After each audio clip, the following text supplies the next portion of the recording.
से पहले पढ़ा था जीएसटी का मीनिंग क्या होता है, article 366। GST means any tax on supply of goods और सर्विस और both except taxes on supply of alcohol liquor और ह्यूमन कंजम्पशन। ओके, एंड उसके बाद हमने ये क्वेश्चंस देखे थे, एंड नेक्स्ट हमने सेक्शन 7 देखा था। सेक्शन 7 के अंदर हमने देखा था गुड्स का क्या नाम है, सप्लाई लगती है जब गुड्स हो, सर्विस हो, या सप्लाई होनी चाहिए, कंसिडरेशन होना चाहिए और बिजनेस होना चाहिए। बिजनेस की काफी बड़ी डेफिनेशन है, सो ठीक है, आई होप आपने सभी ने वो डेफिनेशन पढ़ ली होगी, कल आपके पास काफी टाइम था पढ़ने के लिए। एंड उसके बाद हमारा बी पॉइंट था import of service for consideration whether not in the course of furtherance of business. यहाँ पे हमने स्टडी की थी, यहाँ पे इम्पोर्ट ऑफ गुड्स नहीं लिखा हुआ, तो भी इम्पोर्ट ऑफ गुड्स को हम सर्विस कहेंगे। हम इसकी इंटरप्रिटेशन इसलिए ले रहे हैं क्यों इम्पोर्ट ऑफ गुड्स को सर्विस कहेंगे, अदरवाइज हमारा जो जीएसटी एक्ट, आईजीएसटी एक्ट कहता है कि उसके ऊपर टैक्स लगेगा, इम्पोर्ट ऑफ गुड्स पे टैक्स लगेगा, तो इट मींस यहाँ इंक्लूसिव डेफिनेशन के अंदर इम्पोर्ट ऑफ गुड्स भी है। ओके, एंड अब उसके बाद हमने पढ़ा था शेड्यूल 3 के अंदर विदाउट कंसिडरेशन हो और in the course of furtherance of business होते हैं तो भी वो सप्लाई बन जाती है। इसके अंदर 4 केसेस थे। फर्स्ट था यदि हमने आईटी से क्लेम किया हुआ है और हम उसको सेल कर रहे हैं या फिर हम उसको डिस्पोज ऑफ कर रहे हैं। सेकंड था रिलेटेड पार्टी के साथ ट्रांजेक्शन। थर्ड था मेरा कि एजेंट के साथ ट्रांजेक्शन। फोर्थ था मेरा import of service from related party. Getting? Okay, so अब हम पढ़ रहे हैं सबसे पहले, मतलब मैं डी क्लोज और सब सेक्शन 1A से पहले मैं शेड्यूल 2 का रिव्यू कराऊंगा। उसके बाद मैं तुमसे पूछूंगा कि वाई हमने इसको डी क्लोज से हटा के हमने क्लोज 1A में किया। शेड्यूल 2 है किस चीज का? शेड्यूल 2 कहते हैं कि हमारी कोई गुड्स और सर्विस, वो सप्लाई ऑफ गुड्स मानी जाएगी, सप्लाई ऑफ सर्विस मानी जाएगी। ओके, सो पहले मुझे आप ये बताओ कि हमको इस चीज की बाइफरकेट करने की क्या रिक्वायरमेंट है कि वो गुड्स है या वो सर्विस है, क्योंकि जीएसटी तो गुड्स पे भी लगता है, सर्विस पे भी लगते हैं, तो गवर्नमेंट ने ये अलग से डिफाइन क्यों किया कि वो गुड्स है या सर्विस है? रेट ऑफ टैक्स, क्या? So rate of tax different हो जाएगा, rate of tax okay difference हो जाएगा। ओके, और कुछ चीज? टैक्स रेट, और कुछ चीज?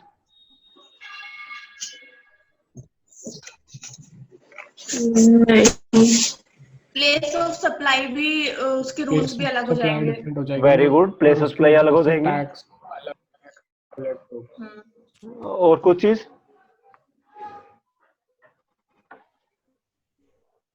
ओके, कलेक्शन ऑफ टैक्स कब होगा, टाइम ऑफ सप्लाई पे भी इम्पैक्ट टाइम ऑफ आएगा। सप्लाई पे भी इम्पैक्ट आएगा। सही कह रहे हो, मतलब काफी प्रोविजन पे हमारा इफेक्ट आता है, इनवॉइसिंग पे हमारा इफेक्ट आता है, प्लेस ऑफ सप्लाई पे मेरा इफेक्ट आता है, मींस काफी चीज पे मेरा इफेक्ट आता है। इस थोड़ी चीजों मतलब इवन हम सप्लाई टैक्स, टैक्स तो दोनों पे लगता है, बट रेट ऑफ टैक्स में डिफरेंस पड़ सकता है, प्लेस ऑफ सप्लाई में इम्पैक्ट पड़ सकते हैं, इनवॉइसिंग में मेरा इम्पैक्ट पड़ सकता है, टाइम ऑफ सप्लाई पे मेरा इम्पैक्ट पड़ सकता है, और कंपोजिशन स्कीम के लिए अलग अलग लिमिट दी हुई है, गुड्स के लिए अलग लिमिट दी हुई है, सर्विस के लिए अलग लिमिट दी गई है, और जीएसटी भी एप्लीकेबल गुड्स के लिए एक अलग लिमिट है और सर्विस के लिए अलग लिमिट है। गुड्स के लिए 40 लाख की लिमिट है, सर्विस के लिए 20 लाख की लिमिट है। सो मेरा काफी काफी ज्यादा डिफरेंस पड़ते हैं कि कोई ट्रांजेक्शन गुड्स है या सर्विस है। ओके, आगे चले? Yes sir.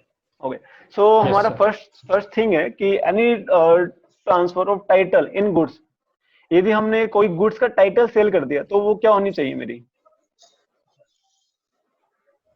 Supply, supply of goods और सर्विस। यस, यदि हम सेल ऑफ गुड्स करते हैं तो supply of goods, supply of goods होगी। ओके ओके ओके, डन, ठीक है। माना जाएगा, क्या गुड्स माना जाएगा ना? ठीक है, हम पढ़ते हैं any transfer of right in goods. Transfer of right, मैंने गुड्स सेल नहीं किया इसमें, और of in divided share in goods. पहले हम एक चीज पे बात करते हैं, राइट इन गुड्स। लाइकवाइज मेरी बाइक है, मैंने कहा कि आप उसको यूज कर सकते हो for the time being. Okay, so वो गुड्स सप्लाई ऑफ सर्विस माना जाएगा, सप्लाई ऑफ गुड्स माना जाएगा।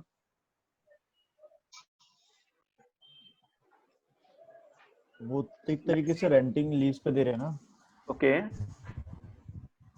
काइंड ऑफ, तो सर्विस आ जाएगा। अच्छा, सर्विस मतलब आप क्यों कह रहे आएगा हो कि हमने पोजेशन नहीं ट्रांसफर किया है, हमने सिर्फ राइट दिया है यूज करने का उसको। हाँ हाँ हाँ हाँ हाँ, मतलब ओनरशिप ट्रांसफर नहीं हो रही, just right to use transfer हो रहा है। हाँ ओके। सो यदि हम देखो साथ साथ ना हमको लिंकिंग करनी है, जो हमने सेक्शन 252 और सेक्शन 2102 पढ़ा था उसके साथ, याद है किसी को किस चीज के सेक्शन है?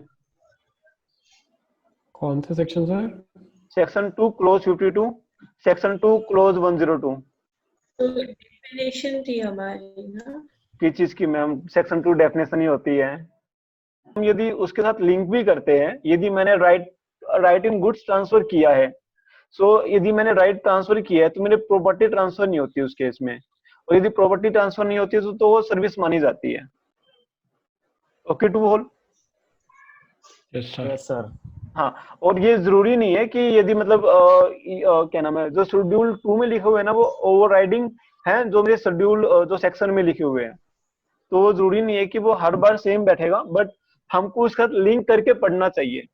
मेरा सजेशन ये है, ताकि हम बार बार हमने हमारी जो गुड्स का मीनिंग और जो सर्विस का मीनिंग है वो हमारे माइंड में रहे, क्या गुड्स होती है क्या सर्विस होती है। गेटिंग माई पॉइंट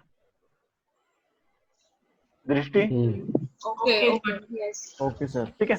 अरे यार please, any transfer of right in goods, मतलब मैंने फॉर द टाइम बिंग किसी को दिया है, मतलब मेरी बाइक अपनी फॉर द टाइम बिंग दी है, या फिर मैंने अपनी क्या नाम है कार अपनी फॉर द टाइम बिंग दी है, या फिर मैंने अपनी कोई दी है, ठीक है। सो ये चीज हो जाती है इसमें विदाउट। हाँ एक चीज बताओ इसमें, यदि मैंने अपनी इमूवेबल प्रॉपर्टी देता हूँ, मतलब मैं अपनी बिल्डिंग देता हूँ राइट टू यूज के लिए,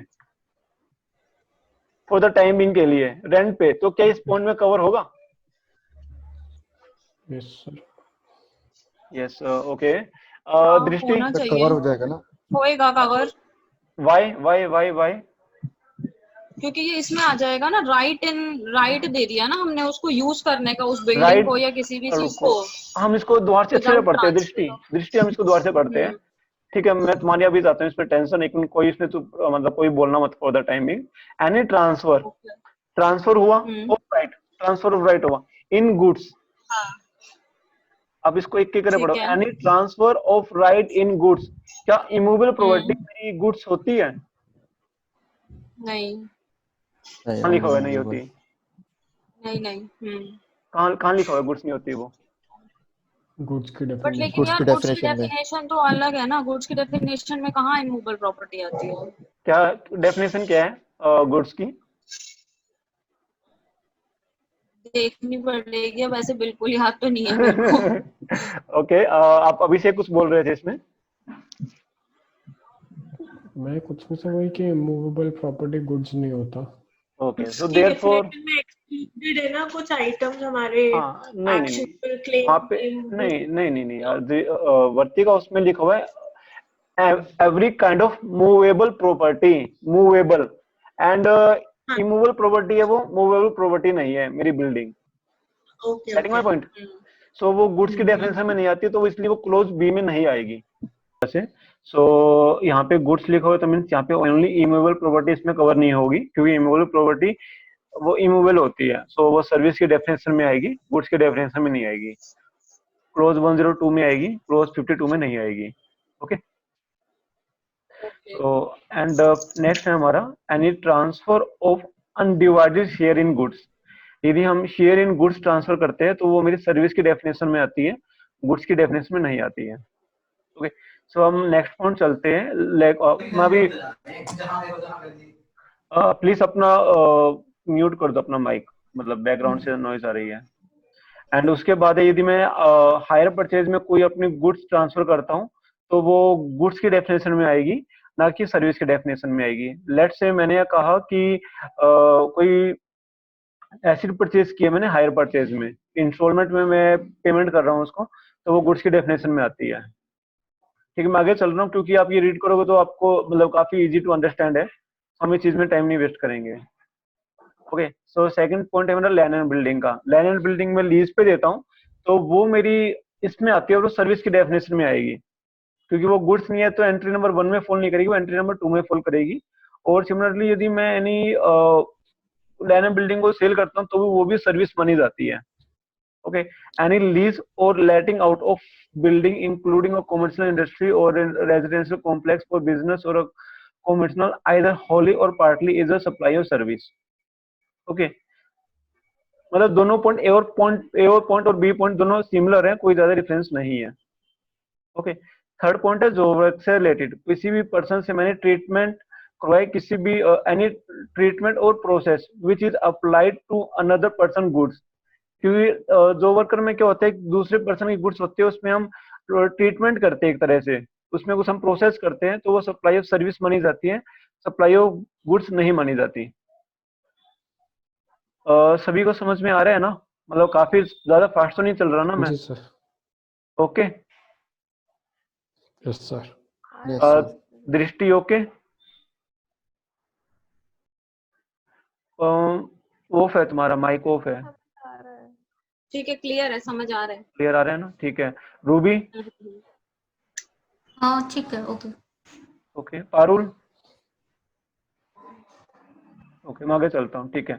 ट्रांसफर ऑफ बिजनेस एसेट्स. यदि मैं अपनी बिजनेस एसेट्स को ट्रांसफर करता हूँ, डिस्पोज ऑफ करता हूँ, तो भी वो मेरी सप्लाई ऑफ गुड्स माना जाएगा. Where goods forming part of asset of business are transfer और डिस्पोज ऑफ बाय और under the direction of person carrying on the business so as no longer to form part of those assets, whether or not for a consideration, such transfer or disposal is a supply of goods by the person. ठीक है. whereby under the direction of person carrying on, यदि ठीक है मैंने उस goods को transfer नहीं किया, फॉर द टाइम बिंग मैंने उसको अपने प्राइवेट यूज में लेके आया हूँ, उसको लाइकवाइज मैंने अपने पर्सनल यूज के लिए लेके आया हूँ, तो वो सप्लाई ऑफ सर्विस माना जाएगा. तो कह रहे हैं कि यदि मेरी कोई भी बिजनेस एसेट्स है और अब मैं अपना बिजनेस को बंद कर रहा हूँ, तो वो सप्लाई मानी जाएगी. हाँ ठीक है. ओके. सो इसका पर्पज ये है कि यार मतलब मैंने उसका इनपुट ले लिया है और अब मैं अपना बिजनेस बंद करके सेट करके मैं अपना जा रहा हूँ, तो गवर्नमेंट कहती है कि आपके पास जो भी एसेट्स है ना, हम उनको डीम्ड सप्लाई मानेंगे. ओके. ओके. सो इसके अंदर प्रोवाइजो दिया हुआ है कि यदि हमने गोइंग कंसर्न में वो गुड्स ट्रांसफर कर दी है, मीन्स लाइकवाइज उस पर्सन ने वो सब गुड्स मुझको दे दी है और मैं अब टैक्सेबल पर्सन हूँ, तो वो मतलब उस पर टैक्स नहीं लगेगा, वो सप्लाई नहीं मानी जाएगी. ओके. एंड नेक्स्ट क्लोज ये कहता है कि the business is carried on by personal representative who is deemed to be the taxable person, या फिर उस जिस पर्सन ने सेकंड पर्सन को दी है वो पर्सनल रिप्रेजेंटेटिव है. बट लेकिन ये जो दो अनलेस वाली कंडीशंस है पीयूष, हाँ. ये जिसमें अगर मतलब अगर कोई एक कंपनी है या कोई भी टैक्सेबल पर्सन बंद हो रहा है और वो अपनी जितने भी एसेट्स हैं वो किसी और को दे रहा है, लेकिन हाँ. जो गोइंग कंसर्न है, हाँ. तो फिर गोइंग कंसर्न तो उसका आईटीसी ले सकती है ना, जो पुरानी कंपनी में होगा जो बंद हो रही है. ओके. हमें ये चीज हम सेक्शन 17 में रीड करेंगे. ओके ठीक है. ठीक है. उनको उसका आईटीसी मिल जाता है. हाँ मिल उसको जाता है ना, उसका क्योंकि हमने हाँ. स्लीपी उसमें करा था ना, स्लीपी हाउस में. स्लीपी हाउस में उसके अंदर हमको फॉर्म फाइल करना पड़ता है और सेकंड पर्सन को हाँ. उसका आईटीसी मिल जाता है. मिल जाता है ना. हाँ मिल जाता है. और इसमें ये लिखा हुआ है, यदि हम इसको क्या नाम एग्जामिनेशन नोटिफिकेशन पढ़ते हैं तो उसमें ये लिखा हुआ है कि यदि हम बिजनेस से ट्रांसफर करते हैं तो वो एग्जाम सप्लाई माना जाता है, उस पर टैक्स नहीं लगता. हाँ टैक्स नहीं लगता. हाँ उस पर टैक्स नहीं लगता, एग्जाम्पशन में आ जाते हैं. ओके. नेक्स्ट है बिजनेस इज कैरी. ठीक है, ये हो गया हमारा. एंड फिफ्थ पॉइंट है, यदि हम इमूवेबल प्रॉपर्टी को supply of service, the flowing shall be treated as supply of service, namely renting of immovable property. ठीक है. इस सेम पॉइंट हमने एक एंट्री नंबर 2 में पढ़ा था, सिमिलर पॉइंट है.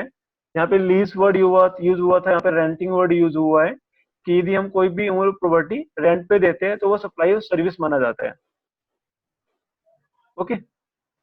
एंड नेक्स्ट है कि हम कोई भी कंस्ट्रक्शन करवाते हैं और कंप्लीशन सर्टिफिकेट से पहले हमने उसको ट्रांसफर किया है, तो वो सप्लाई ऑफ सर्विस माना जाता है.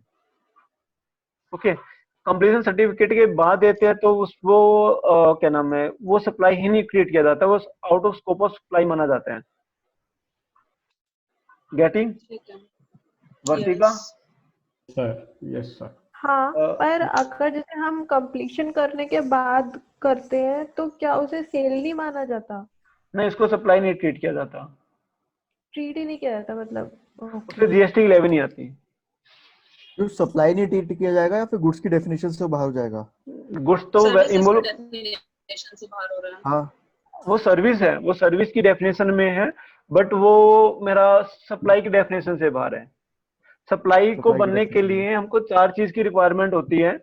फर्स्ट ऑफ ऑल वो सप्लाई होनी चाहिए, सेकंड चीज वो गुड्स या सर्विस होनी चाहिए, थर्ड चीज वो कंसिडरेशन होनी चाहिए, और लास्ट वो in the course of furtherance of business होना चाहिए। ओके, सो वो अब ओके, सप्लाई नहीं है तो उस पर Persuasion, जीएसटी नहीं लगेगा। हाँ, getting my point?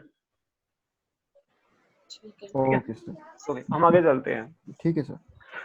Temporary transfer और परमिटिंग द यूज और enjoyment of any intellectual property right. यदि मैंने अपना इंटेलेक्चुअल प्रॉपर्टी राइट को यूज करने के लिए दी है, टेम्परेरी ट्रांसफर किया है, हम्म, परमानेंट ट्रांसफर नहीं किया। परमानेंट ट्रांसफर करता हूं तो वो मेरी गुड्स बनती है।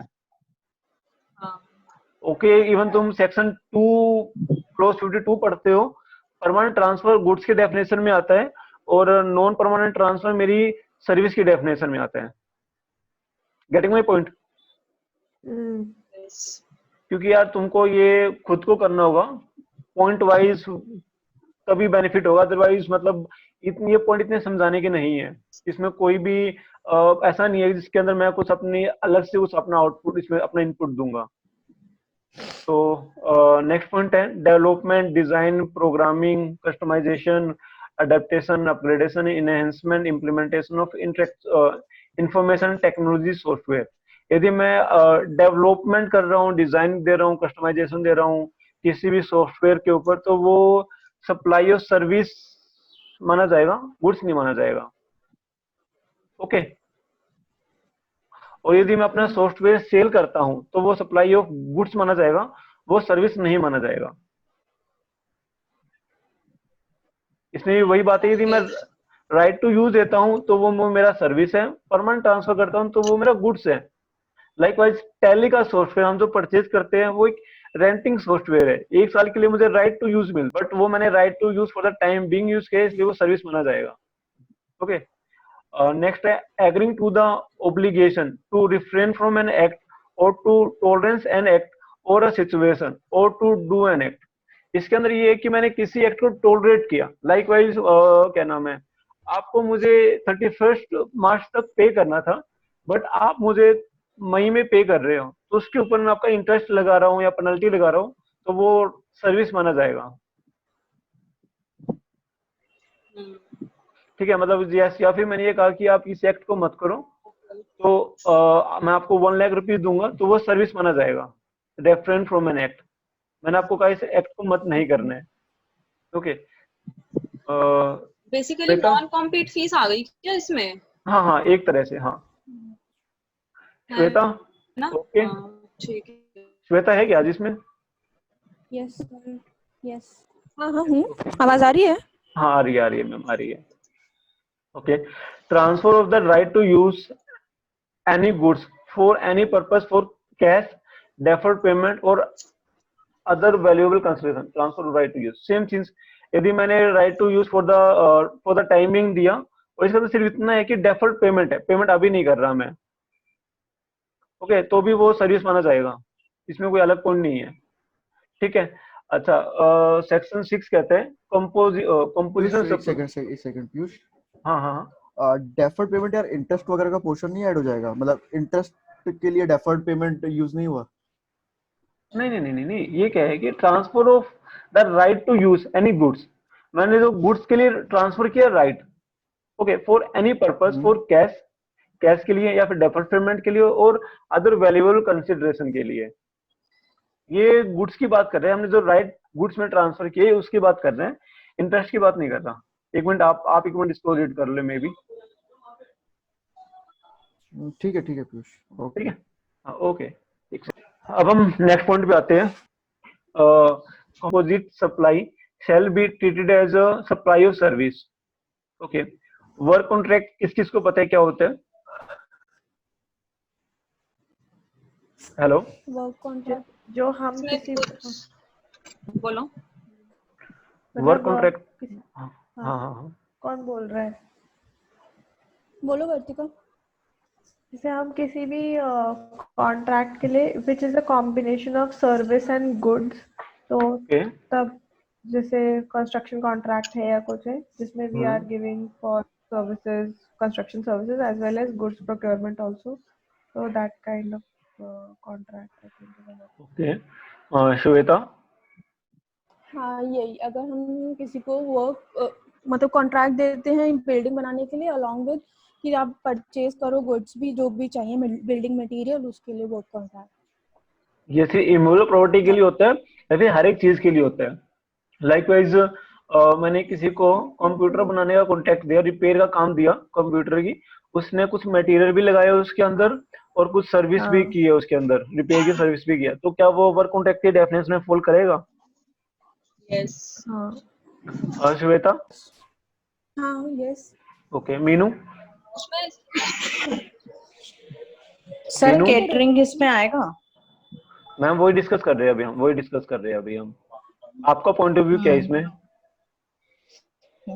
वही कि गुड्स के साथ साथ सर्विस, पारुल बोल रही हूँ मैं, हाँ हाँ कि पता है गुड्स मैम। मतलब सर्विस प्रोवाइड कर रहे हैं बट उसमें गुड्स भी कॉन्ट्रैक्टर की ही हैं। ओके। मतलब गुड्स और सर्विस दोनों सामने वाली पार्टी दे रही है, तो वो चीज जैसे केटरिंग का भी हो गया कि ठीक है। हमने आउटसोर्स कर दिया कि जितना खाना है वो आप बनाओगे, उसमें जितना ओके मटेरियल लगेगा वो भी आपका। ठीक है। मीनू। जी। मीनू पता नहीं, इसका चलो छोड़ो। नेहा। आज नेहा की क्या हुआ यार, नेहा काफी बोलती थी। नेहा। ओके ठीक है। सो इसके लिए हम सेक्शन 2 क्लोज 119 देखते हैं। क्लोज वो क्या कहते हैं एक्चुअली? 119 ये रूल है यार।